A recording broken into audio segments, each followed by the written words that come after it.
শনিবারের পর রবিবার ফের গ্রামবাসীদের ক্ষোভ মেটাতে সন্দেশখালীতে দুই মন্ত্রী। বেরমজুর জেলিয়াখালীতে পৌঁছে পাশে থাকার বার্তা পার্থ সুজিতের। জমি ফেরানো সহ গ্রামবাসীদের অভিযোগের ভিত্তিতে প্রশাসনিক ব্যবস্থা নেওয়া শুরু হয়েছে।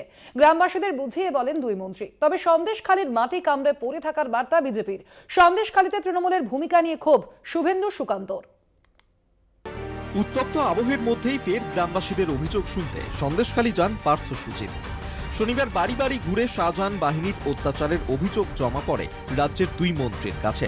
সেই অভিযোগ পাওয়ার পর রবিবার বেরমজুর জেলিয়াখালীতে পৌঁছন তাঁরা।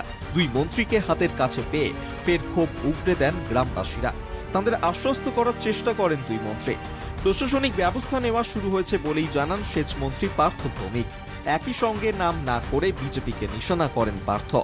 জমি আমরা ফেরত দেবই।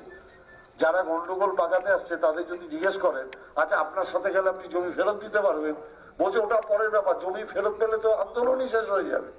তার মানে ওরা আন্দোলনটাকে বাঁচিয়ে রাখতে চায়, আপনি জমি ফেরত পান এটা কিন্তু চায় না। সন্দেশখালীর পাশে থাকার বার্তা দেন সুজিত বসুও। কেউ যদি একজন খারাপ করে কি দুজন খারাপ করে কি তিনজন খারাপ করে, তার জন্য সমগ্র দল খারাপ হতে পারে না, সমগ্র পার্টি খারাপ হতে পারে না। আমি অনেক মানুষের সাথে কথা বলেছি, তারা বলেছে আমরা তৃণমূলের সমর্থক, তৃণমূলের বাইরে আমরা কিছু ভাবি না, দিদির বাইরে আমরা কিছু ভাবি না। শনিবার রাতে মাঝের পাড়ায় গ্রামবাসীদের সঙ্গে আলোচনায় তাল কাটে শাহজাহানের গ্রেফতারি প্রসঙ্গে। গ্রামবাসীদের পরিচয় নিয়ে মন্ত্রীরা প্রশ্ন তুললে পাল্টা তাঁদের ওপর চড়াও হয় গ্রামবাসীদের একাংশ। তারা একটাই কথা বলছিল, শাহজাহানকে গ্রেফতার করতে। তার মানে যারা বলছিল, এবং আমরা পরে খোঁজ নিয়ে দেখেছি, প্রমিনেন্ট বিজেপির নেতার স্ত্রী একজন, যিনি এই আন্দোলনের মূল হোতা ছিলেন, আর একজন হচ্ছে রঞ্জিত বলে একজন আছে, তার স্ত্রী। মানে এরা একদম প্রমিনেন্ট বিজেপি পরিবার। শতপ্রণোদিত ক্ষোভ নাকি রাজনৈতিক ছক, প্রশ্ন উঠতেই তৃণমূলকে নিশানা বিজেপির। সন্দেশখালী নিয়ে পার্থ সুজিতদের তোপ শুভেন্দুর। মন্ত্রীদের উত্তর দিয়েছে সন্দেশখালীর মানুষ। শাহজাহানদের চুরির টাকাতেই সরকার চলে বলে মন্তব্য শুভেন্দুর।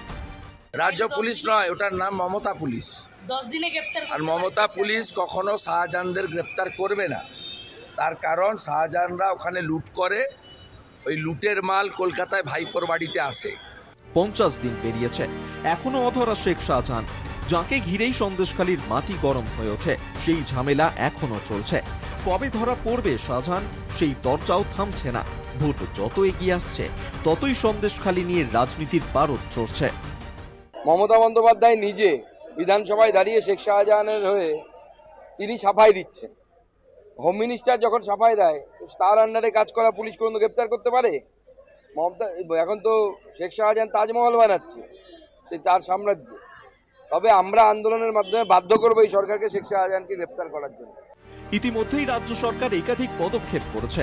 গোপন জবানবন্দির ভিত্তিতে 2টি ধর্ষণের মামলা দায়ের, গ্রেফতার শিবপ্রসাদ হাজরা, উত্তম সর্দার, দলীয় পদ থেকে অপসারিত শাহজাহানের ভাই সিরাজ উদ্দিন, তৃণমূলের অঞ্চল সভাপতি অজিত মাইতি।